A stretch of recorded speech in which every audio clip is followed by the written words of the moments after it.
এবার বদলি হলেন সিএমপির কোতোয়ালি থানার ভারপ্রাপ্ত কর্মকর্তা ফজলুল কাদের চৌধুরী। তার স্থলাভিষিক্ত হলেন নগর পুলিশের বিশেষ শাখার পরিদর্শক মোহাম্মদ আব্দুল করিম। চট্টগ্রাম মেট্রোপলিটন পুলিশের কোতোয়ালি থানার ভারপ্রাপ্ত কর্মকর্তা ফজলুল কাদের চৌধুরীকে বদলি করা হয়েছে। কোতোয়ালি থানার নতুন ওসি হিসেবে দায়িত্ব পেয়েছেন নগর পুলিশের বিশেষ শাখার পরিদর্শক মোহাম্মদ আব্দুল করিম।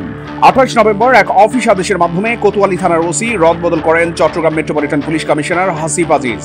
এই আদেশে ফজলুল কাদের চৌধুরীকে কোতোয়ালি থানা থেকে নগর গোয়েন্দা পুলিশের বন্দর জোনের পরিদর্শক হিসেবে বদলি করা হয়। এর আগে 26 নভেম্বর সিএমপি কমিশনারের আরেক অফিস আদেশে সিএমপির দক্ষিণ জোনের উপ পুলিশ কমিশনার লিয়াকত আলী খানকে পিওএম বিভাগে বদলি করা হয়। একই আদেশে তার স্থলাভিষিক্ত করা হয় সিএমপির বন্দর বিভাগের উপ পুলিশ কমিশনার শাকিলা সুলতানাকে। চট্টগ্রাম প্রতিদিন নিউজ ডেস্ক।